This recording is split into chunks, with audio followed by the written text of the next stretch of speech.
Meus queridos e amados irmãos, ovelhas que o Senhor Jesus comprou para si mesmo com o seu próprio sangue, eu vos saúdo com a graça e com a paz que vem da parte dele. Amém. Como é bom estar no culto, como é bom de manhã bendizer ao Senhor, cultuá-lo, como é bom se lembrar de que Ele é o nosso Deus, que Ele nos salvou. Como é bom se lembrar de que logo pela manhã, no primeiro dia da semana, cedo, quando as mulheres foram ao sepulcro, ele já havia entrado no descanso dele, no descanso das suas obras, no descanso da redenção, como no dia de hoje, primeiro dia da semana. A nossa redenção cedo se levanta e cedo o Senhor vem nos lembrar da sua poderosa salvação. Salvação que nos santifica domingo após domingo. E assim nós estamos caminhando para a Nova Jerusalém. Amados, abramos as nossas Bíblias em 2 de Pedro, segunda carta de Pedro, capítulo de número 1. Nós iremos expor o final desta carta. Se encontra aí nos versos 16 a 21.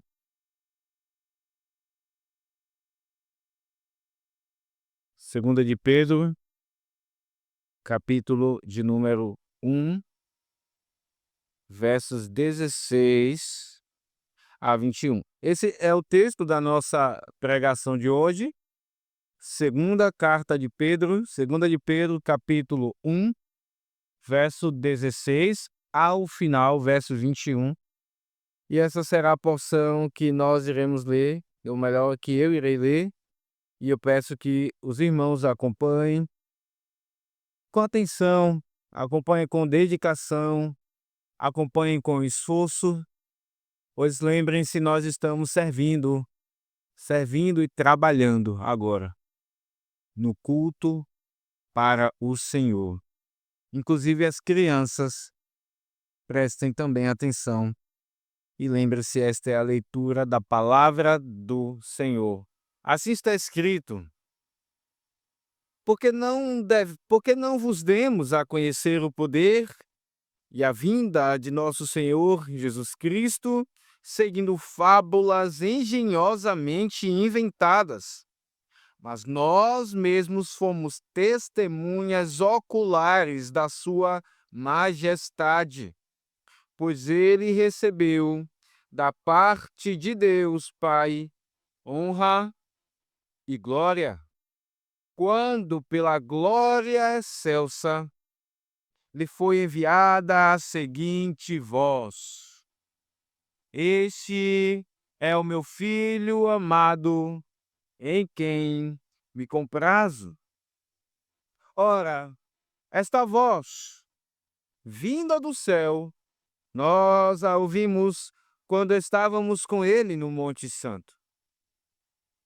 Temos assim tanto mais confirmada a palavra profética, e fazeis bem em atendê-la, como a uma candeia que brilha em lugar tenebroso, até que o dia clareie e a estrela da alva nasça em vosso coração, sabendo, primeiramente, isto, que nenhuma profecia da Escritura provém de particular elucidação, porque nunca jamais qualquer profecia foi dada por vontade humana.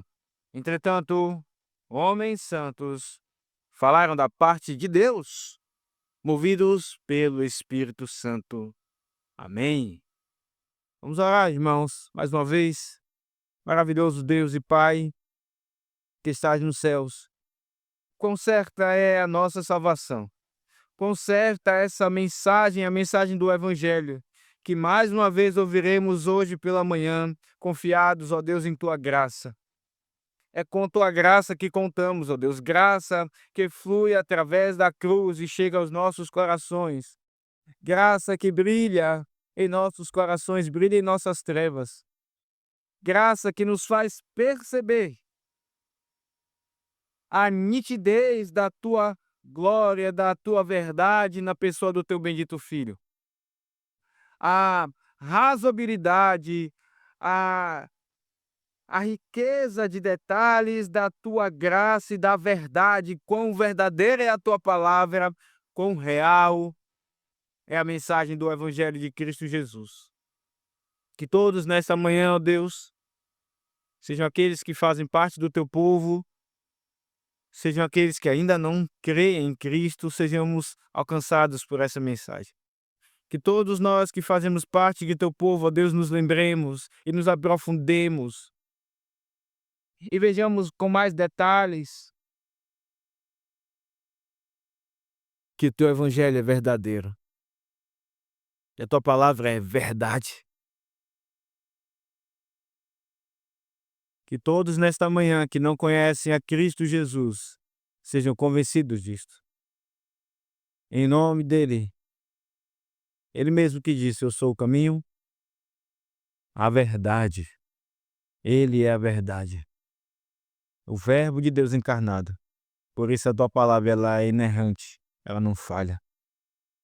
Ó Deus, oramos que o Senhor fale aos nossos corações, a tua viva palavra, que nos faz mover e viver para ti. Em nome de Jesus. Amém.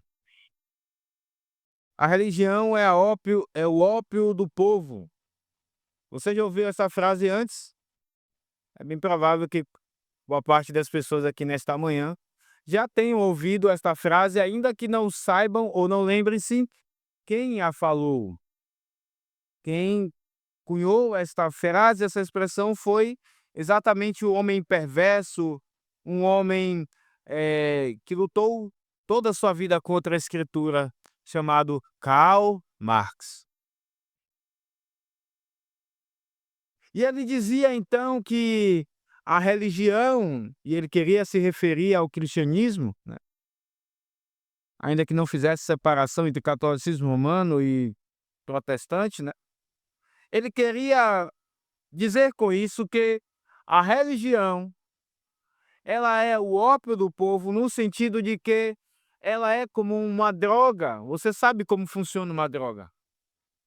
Ela ela provoca prazeres, ela provoca uma sensação de alegria, de bem-estar, mas logo o efeito da droga acaba e o viciado, ele cai na realidade, que nada tem a ver com aquilo que ele percebeu e experimentou com o efeito da droga. Assim, Karl Marx, então, queria dizer que o evangelho é desse jeito. É algo que tira o ser humano da realidade, porque muitas vezes a realidade é dura e sofrida. Então, tira o ser humano dessa realidade para fazer com que ele se alivie desse sofrimento um pouco, dando ali essa droga chamada de cristianismo, para que ele então não surte e que ele então tenha algum alento na vida,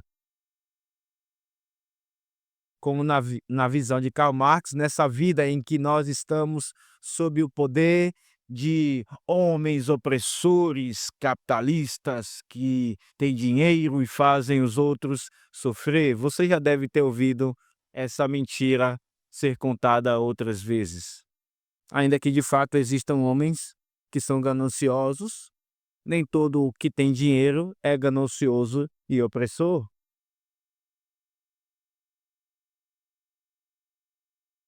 Meus irmãos, nós estamos diante de um texto que nos mostra exatamente o oposto daquilo que Karl Marx dizia. Quem dera Karl Marx compreendesse, ou melhor, entendesse essas verdades aqui nesse texto. O texto que, diferente daquilo que ele dizia, nos mostra que o evangelho não é uma ilusão. que a mensagem do Evangelho, a mensagem das Escrituras e tudo que ela é, de Gênesis 1 ao último versículo de Apocalipse, não é ilusão, pelo contrário, ela exatamente faz o oposto da droga, porque ela sim nos tira de um mundo paralelo sem Deus. É o mundo do pecador sem Cristo, ele quer viver a parte de Deus, ele cria no seu coração um mundo sem Deus. E o Evangelho nos tira deste mundo irreal, ilusório, e nos põe no mundo real de Deus. Na verdade das Escrituras. Como esse texto, irmãos, nos ajuda em meio a dias que tão fortemente as Escrituras são combatidas. Nós vivemos numa certa bolha em que ninguém aqui irá questionar a autoridade da Escritura. Mas ponha o pé lá fora. Em alguns passos você irá encontrar pessoas que questionam 10.000 vezes essa palavra. E é nesse mundo que nós vivemos, não é em outro mundo. Por isso o tema do nosso sermão de hoje é: o Evangelho não é uma ilusão. O Evangelho não é uma ilusão. Muito pelo contrário. Nós iremos ver esse sermão sob duas partes. Primeiro, o Evangelho não é invenção. Segundo, ou melhor, primeiro, o Evangelho não é um mito. Segundo, a Escritura é inerrante. Em primeiro lugar, o Evangelho não é um mito. Em segundo, a Escritura não é inerrante. A Escritura é inerrante. Veja então nos versos 16 em diante, o Evangelho não é um mito, diz assim o texto. Porque não vos demos a conhecer o poder e a vinda de nosso Senhor Jesus Cristo, seguindo fábulas engenhosamente inventadas, mas nós mesmos fomos testemunhas oculares da sua majestade, pois ele recebeu da parte de Deus Pai honra e glória, quando pela glória excelsa lhe foi enviada a seguinte voz: Este é o meu Filho amado, em quem me comprazo. O Evangelho não é um mito. O Evangelho não é um mito.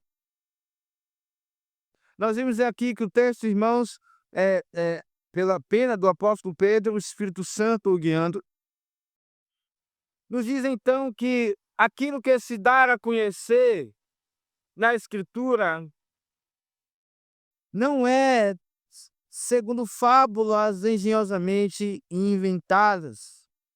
A palavra fábula aqui, ela é a palavra mito no original. E você sabe exatamente o que é um mito? Exatamente uma história inventada por uma ou outras pessoas para transmitir ali alguma realidade, alguma mensagem que as pessoas queriam que aquilo acontecesse na realidade, mas na verdade não é assim. A palavra mito, ela tem a ver com sofismas. São exatamente, a grosso modo, mentiras. E nos dias do apóstolo Pedro, então, naquele jeito que ele escreve, muitas religiões se valiam de mitos ou histórias. Talvez você já tenha ouvido falar essa palavra histórias, diferente de histórias. A história, obviamente, tem a ver com aquilo que é real. A história, com E, S, tem a ver com algo inventado.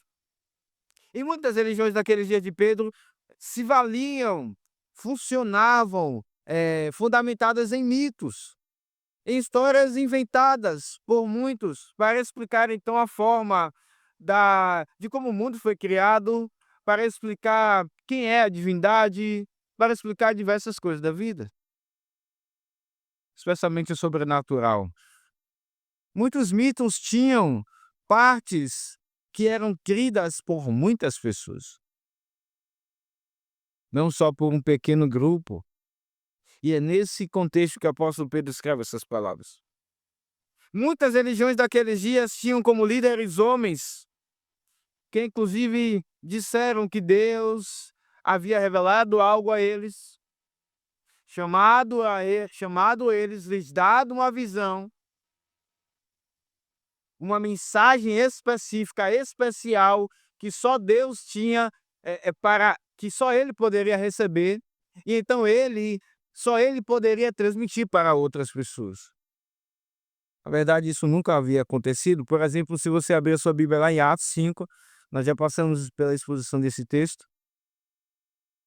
nós vemos isso. Qualquer semelhança não é mera coincidência com os nossos dias. Atos 5, versos 35 a 39.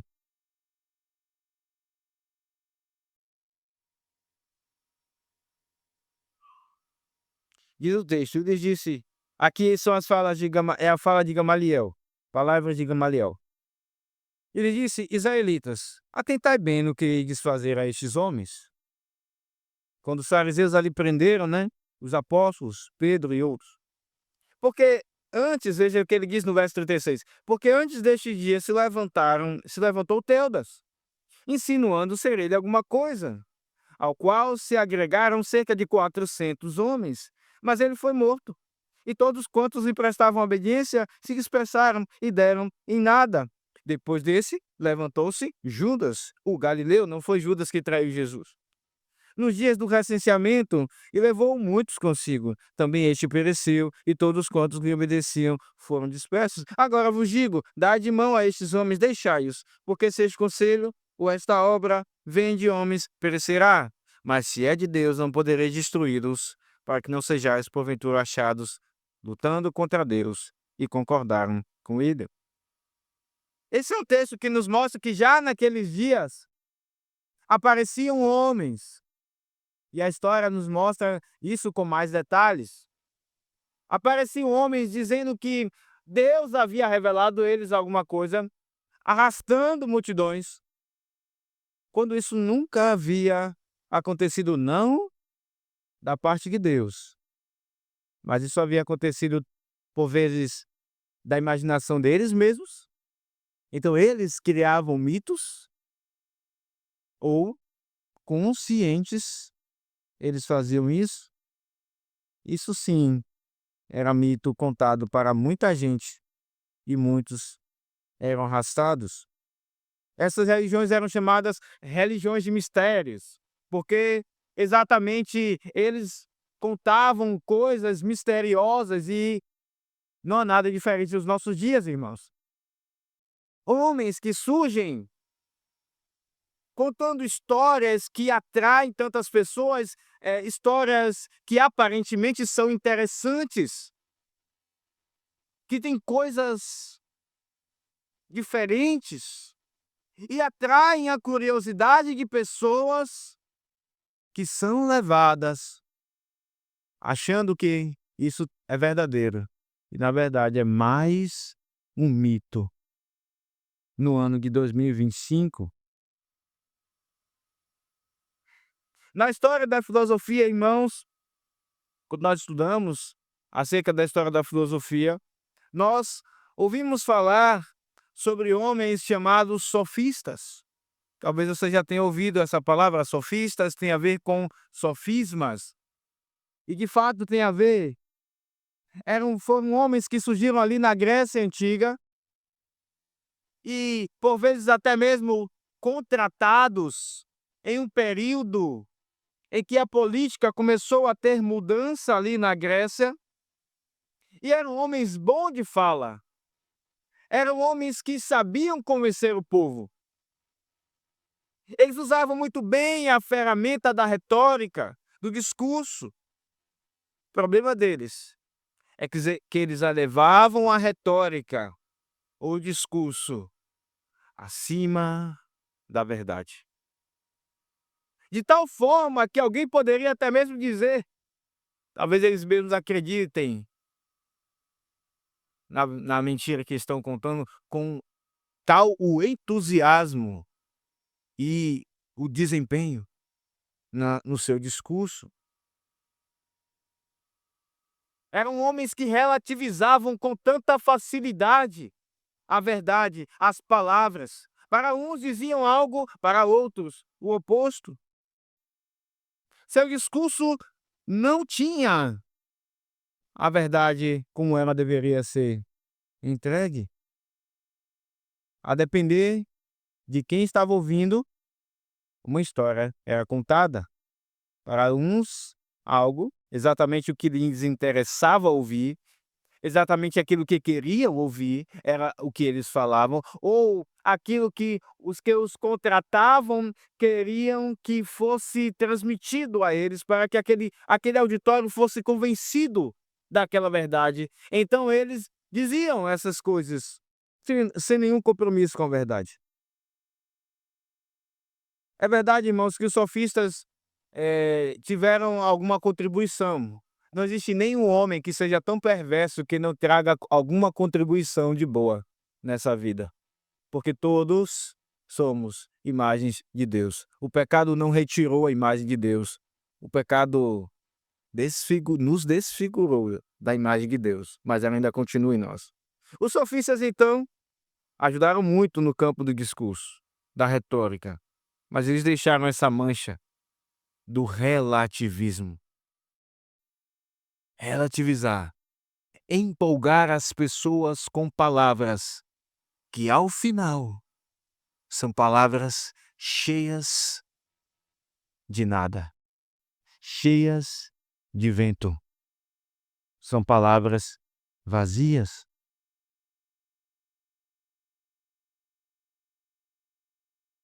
Os sofistas viviam muito antes de nós.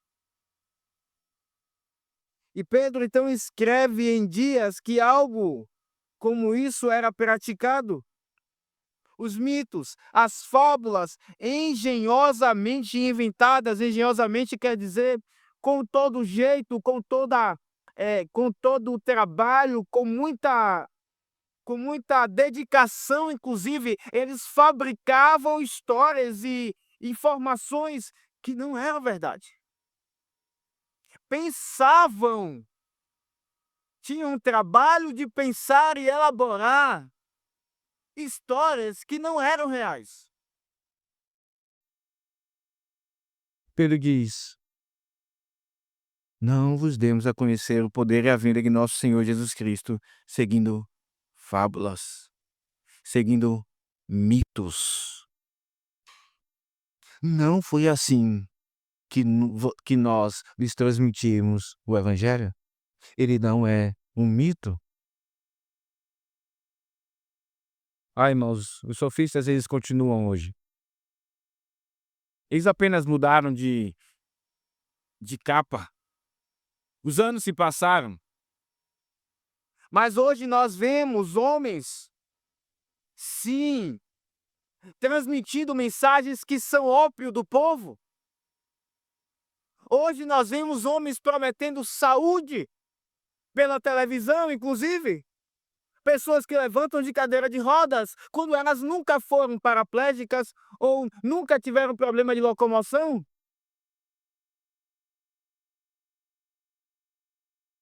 Nós vemos hoje pessoas prometendo dinheiro e dizendo que a mensagem do Evangelho nos faz ficar ricos. Ou pelo menos não seremos pobres. Isso são sofismas. São mitos. E eles usam exatamente a Escritura. Como se isso tudo, como se toda essa engenhosidade fosse verdade. São apenas invenções com aparência de sabedoria, mas elas são loucura. Pessoas, inclusive, que são pagas para testemunhar que coisas aconteceram na sua vida quando isso nunca aconteceu.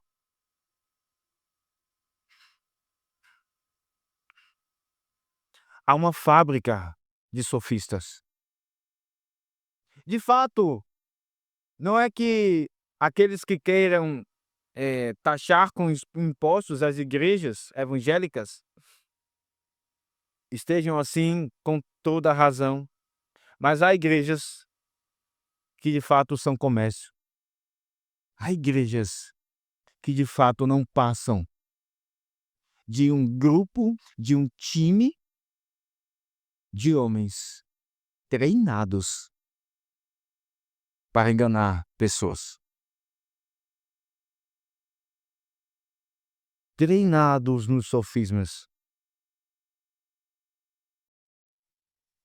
Homens que aprendem a dizer, a proferir discursos psicologizados, discursos de autoajuda,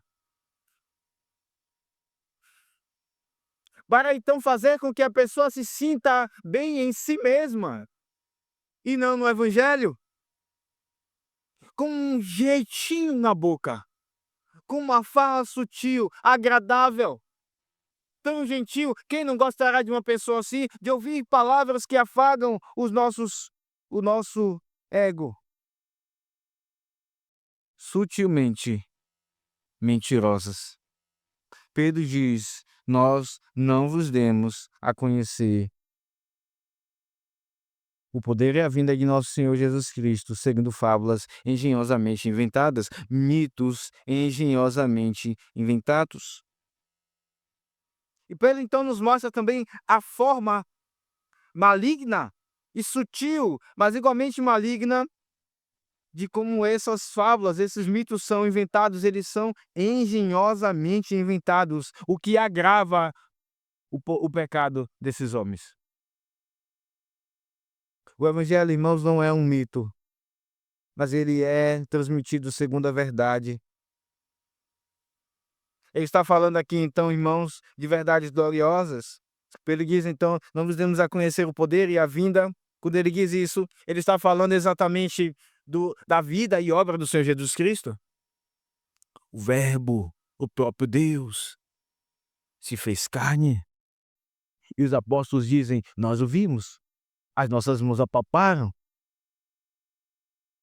Ele é o Verbo da vida. É o Messias. João Batista olhou para ele e diz, eis o Cordeiro de Deus que tira o pecado do mundo. Homens viveram com Cristo, ouviram sua mensagem. É por isso que as Escrituras, em determinados textos, se preocupam tanto em dar informações que parecem aparentemente que não precisavam estar ali, mas informações de nomes de pessoas, de características de lugares, para nos mostrar que, de fato, houve pessoas que viveram aquilo. Houve pessoas que testemunharam a encarnação de Cristo, testemunharam o ministério dele, a morte dele, a ressurreição dele e a assunção dele. É isso que Pedro quer dizer quando ele diz poder e vinda de nosso Senhor Jesus Cristo. O poder, ele quer dizer aquilo que era especialmente a sua morte e a sua ressurreição. Como Cristo mostrou o seu poder?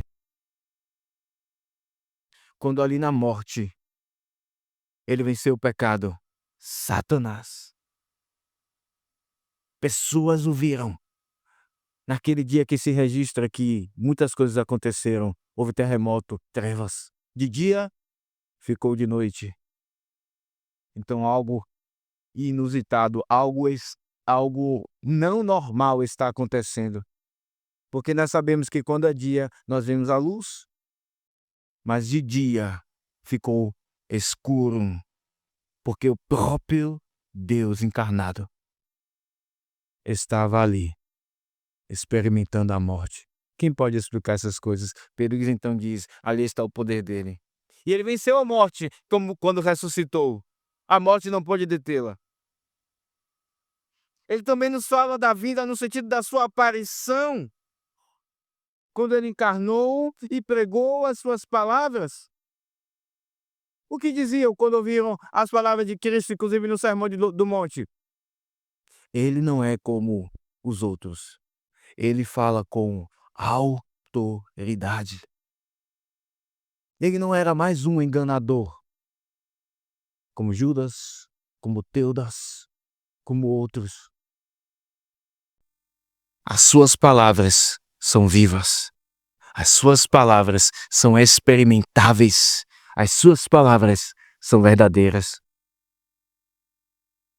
É isso que era transmitido quando Cristo pregava e quando ele fazia milagres. E Pedro era mais uma das muitas testemunhas, e por isso ele diz: mas nós mesmos, no final do verso 16, mas nós mesmos somos testemunhas oculares da sua majestade, da sua glória. E ele dá aqui, então, irmãos, no verso número 17, uma amostra, um exemplo do seu testemunho, de que ele de fato estava com Cristo e viu a sua glória.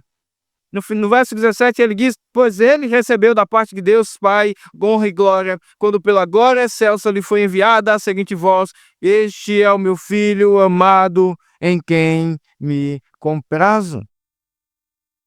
A testemunha de Pedro aqui, o testemunho de Pedro aqui é acerca do monte da transfiguração.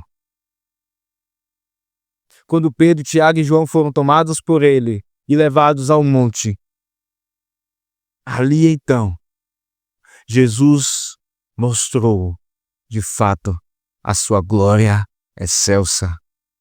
Diz o texto no Evangelho de Lucas 9, como as suas vestes ficaram brancas, como nenhum lavandeiro poderia deixá-las brancas.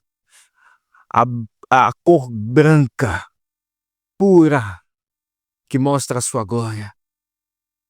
E o próprio Pedro, ao ver esta glória, ficou confuso.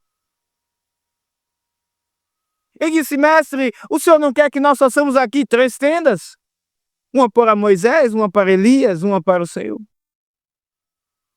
A glória divina, ela é tanto verdadeira, quanto transcende a nossa percepção, a nossa lógica.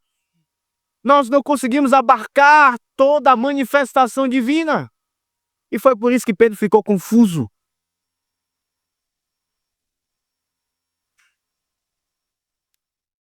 Você fica confuso, ou, melhor dizendo, um tanto quanto confuso, quando Cristo aparece a você no culto?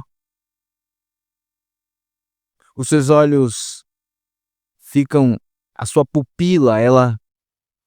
Sabe quando nós tentamos ver algo, então a nossa pupila fica dilatando e voltando, tentando focar, e é tão cheio de detalhes que nós temos dificuldades de perceber tudo. É assim que a pupila da sua alma fica diante do Senhor Jesus no culto.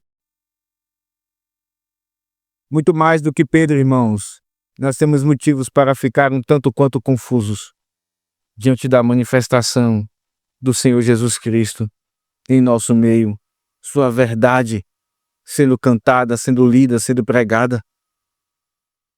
Ali então, no monte, Jesus mostrou a glória aos seus discípulos, a Pedro, Tiago e João. E foi ouvido.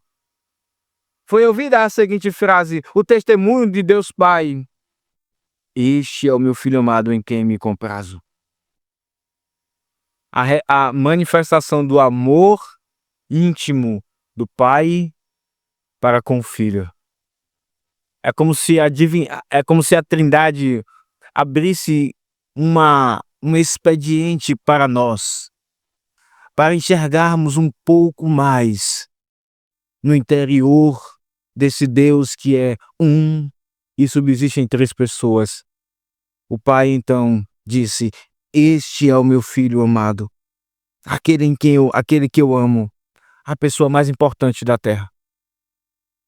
É nele que está o meu prazer. E como, irmãos, mitos são ensinados hoje, mensagens que causam ao homem, ao ser humano, tanta alegria, conforto, mas são igualmente mentirosas. Mensagem que faz com que você se sinta melhor. Alguns dizem: você é o ponto fraco de Deus. É bonito, é aparentemente bonito essa frase, né? Oh, como Deus ama o pecador.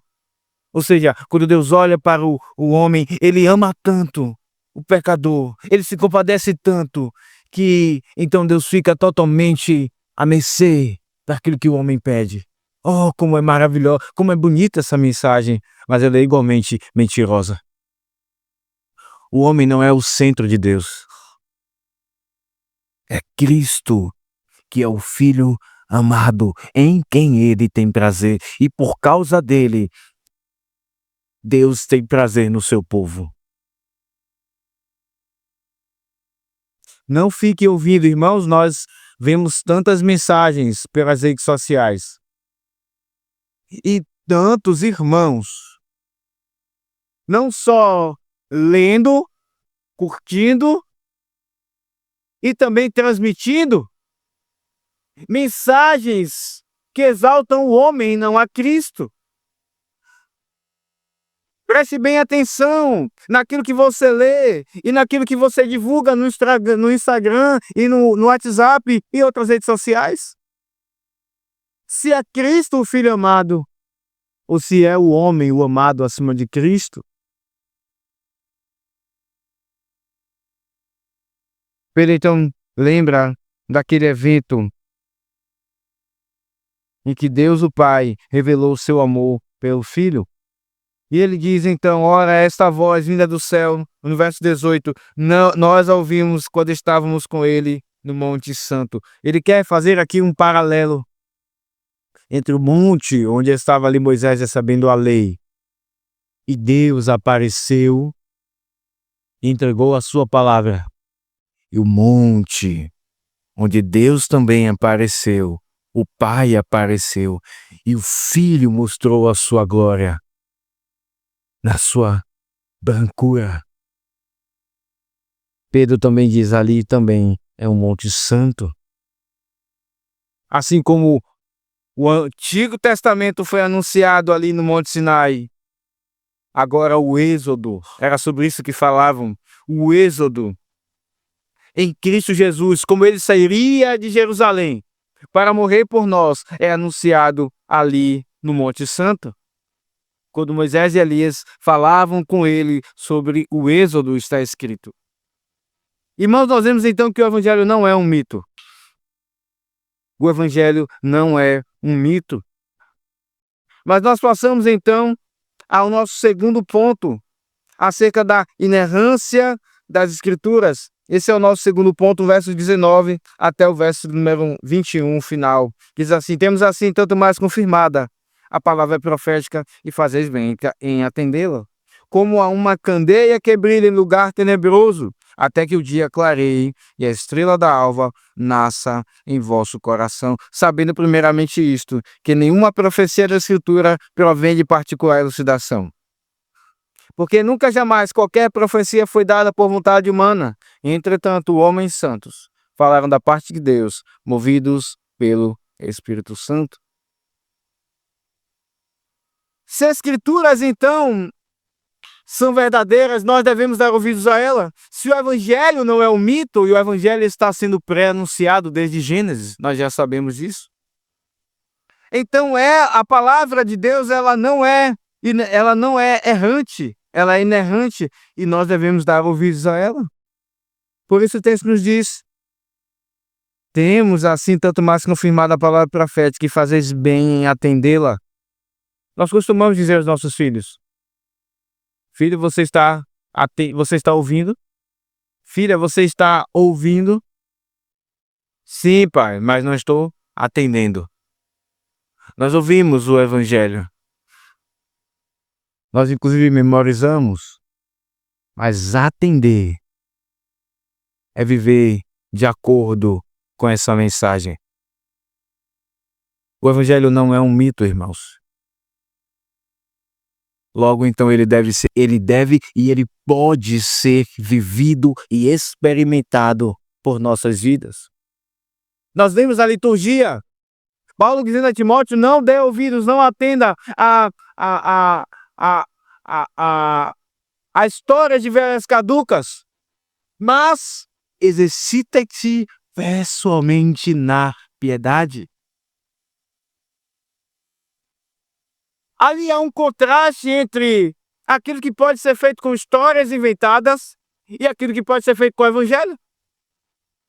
Histórias inventadas não podem ser experimentadas, Mas o evangelho pode ser experimentado. A piedade é exatamente viver a mensagem do evangelho. E nós podemos vivê-la, e a Escritura está nos chamando a atendê-la. A palavra profética é toda a Escritura. Não apenas Isaías, não apenas outros profetas, mas toda a Escritura dada pelo Espírito Santo. E o texto então nos diz, não só que fazeis bens em atendê-la, como uma candeia que brilha em lugar tenebroso até que o dia clareie e a estrela da alva nasça em vosso coração. É uma forma até mesmo poética de nos falar de como a Escritura deve brilhar em nosso coração. Isso deve continuar crescendo. A santificação deve continuar crescendo até aquele dia que será dia perfeito. Dia perfeito. A palavra de Deus, ela é como luz no meio das trevas. E como nós percebemos isso ao longo da história? Josias, no tempo de Josias, acharam a lei perdida, não é verdade? Onde ela estava perdida? No templo. Isso já nos mostra a falta de zelo do povo de Deus para com as Escrituras. E ali então a Escritura serve para a reforma do culto, para a reforma na vida espiritual do povo de Deus. Depois nós vimos outros eventos, irmãos, até mesmo fora do que é relatado na Escritura, do papel de luz da profecia da Escritura. Como ela de fato é lâmpada para os nossos pés, como diz em outro lugar. Como ela nos clareia situações que nós não enxergamos meios de serem resolvidas. E como então nós precisamos dela em nossos corações. Ela é a verdade, ela não erra, ela não falha. Nós lemos em Isaías, na liturgia, Deus dizendo, eu estou dizendo agora, antes de acontecer, para que quando aconteça vocês saibam que eu sou o Senhor. Elas não erram, elas não falham. O texto termina dizendo no verso 20, sabendo primeiramente isto, que nenhuma profecia da Escritura provém de particular elucidação. Ou seja, nenhuma profecia, nenhuma parte, nenhum nenhum tio, nenhum versículo é fruto de uma interpretação pessoal de um homem. Embora cada um que escreveu, de Gênesis a Apocalipse, tinha consciência do que estava escrevendo. Não escreveu como alguém psicografando, um instrumento vazio e frio, sem participação. Mas escreveu consciente, Paulo inclusive mostra isso. Saber, muitas vezes a Escritura nos diz, sabemos. Romanos mesmo está cheio desse verbo, sabemos. E se Paulo escrevia dizendo sabemos, é porque ele sabia daquilo que ele estava escrevendo. Por outro lado, irmãos, a Escritura não é fruto de mera interpretação de homens. E o texto por isso nos diz no verso 21, porque nunca jamais qualquer profecia foi dada por vontade humana. Entretanto, homens santos falaram da parte de Deus, movidos pelo Espírito Santo. Quem escreveu a Escritura? Deus ou homens? Quem escreveu as Escrituras, Deus ou homens? Essa é uma pergunta capciosa, porque a resposta é os dois. Deus escreveu, ou melhor, diz o final do verso 21, homens santos falaram, então eles escreveram de fato, mas da parte de Deus, movidos pelo Espírito Santo, Deus os usou. Tantas vezes os ímpios falam, a Bíblia, porque você segue a Bíblia, foram homens que escreveram ela. Não fique com receio de dizer sim, foram homens. Porque a própria Escritura diz que foram homens, mas foram homens movidos da parte de Deus, pelo Espírito Santo. O Espírito soprou neles a palavra. E então eles falaram: a verdade, ela é a escritura profética, toda ela, irmãos. E como nenhuma parte dela é errante, é errada. Como isso deve levar o meu coração e o seu coração a ter prazer na escritura. Nós somos falhos, nós somos pecadores. E por vezes nós nem mesmo entendemos certas partes da escritura, não é verdade? Por vezes nós podemos passar por frustrações vivendo o evangelho, não por problemas no evangelho, mas por problemas em nós. Mas a alma do crente bem sabe que essa mensagem ela é verdadeira e tem transformado os nossos corações. Em dias que se inventam mitos, em dias que se fabricam mentiras, nós devemos ser o povo que não só abre a boca para falar das Escrituras, aquilo que é verdade, sem medo, sem vergonha, ao experimentá-la. Não negue aquilo que você vive em seu coração. Não negue aquilo que o Espírito tem feito em sua vida. Tenha coragem e não só fale, mas viva as Escrituras. Mas eu falo em último lugar a você que está aqui nesta manhã e talvez não tenha o poder das Escrituras vivendo em você.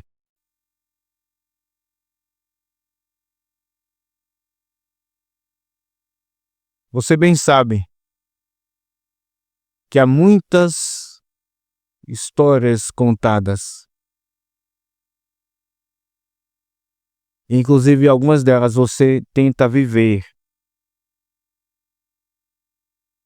Mas lá no fundo do seu coração, você não tem explicações para muitas coisas que a sua alma precisa.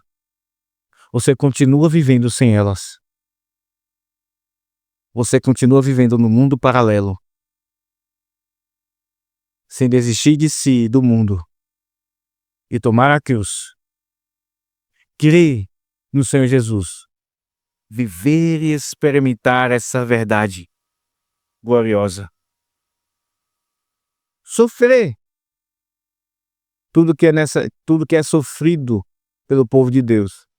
Porque é o povo que levanta a bandeira da verdade, é o povo que coloca lá em cima a verdade, é a igreja que é baluarte da verdade, erguendo como uma bandeira lá bem no alto a verdade no mundo de mitos. Nós sofremos por causa disso, mas nós triunfaremos com Cristo. Nós sabemos que vivemos a verdade. No final, todos os outros não só saberão que era mentira, mas eles serão envergonhados por viverem a mentira toda a sua vida. Não seja como um deles. Se renda a Cristo. A Escritura é a verdade. O Evangelho não é um mito. A Escritura ela é inerrante. Que Deus nos abençoe, irmãos. Que Deus nos ajude a, com coragem, ensiná-las aos nossos filhos. Toda a nossa vida. Em nome de Jesus. Amém. Vamos ficar de pé.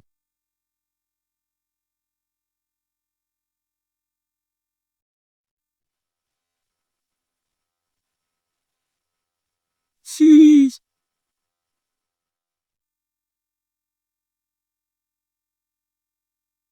Vamos orar ao Senhor. Maravilhoso Deus, Pai, obrigado pela Tua palavra. Nos perdoe porque desprezamos, ó Pai. Por vezes, ó Deus, nós deixamos que os nossos corações sejam mais atraídos por mentiras desse mundo, ou por mentiras fabricadas em nós mesmos, do que pelo simples Evangelho. Simples e poderoso Evangelho. Exatamente como o Senhor Jesus Cristo. Simples, filho de um carpinteiro. Mas igualmente poderoso para andar sobre as águas, para dizer aos mares que se calassem. e igualmente poderoso para falar palavras de vida com autoridade. E igualmente poderoso porque veio do seio do Pai para os corações de pecadores redimidos. Ó Senhor, que o Senhor nos ajude no mundo de mentiras a viver a verdade, a única narrativa que não é um mito. Que Deus nos abençoe, que o Senhor nos abençoe os nossos filhos, para que o Senhor, usando-nos, ó Deus, como teus servos, ensinemos a verdade e que eles abracem a verdade não meramente pelo nosso serviço, mas pelo poder do Espírito Santo, que não só iluminou e inspirou homens a escrever as Escrituras, mas é aquele que também ilumina o coração de pecadores. Que o Senhor nos santifique, nos ajude a viver a verdade no meio do labor, no meio trabalhista, no meio profissional, com coragem, com sabedoria, em meio à vizinhança onde nós estamos. A Escritura não deixa de ser a verdade em nosso local de trabalho, não deixa de ser a verdade em nossa vizinhança, não deixa de ser a verdade em lugar algum. Ela é a verdade sempre. Ó Deus, nos abençoe e regenere aqueles que estão aqui vivendo até agora em mitos. Que o Senhor seja misericordioso em nome de Jesus. Amém.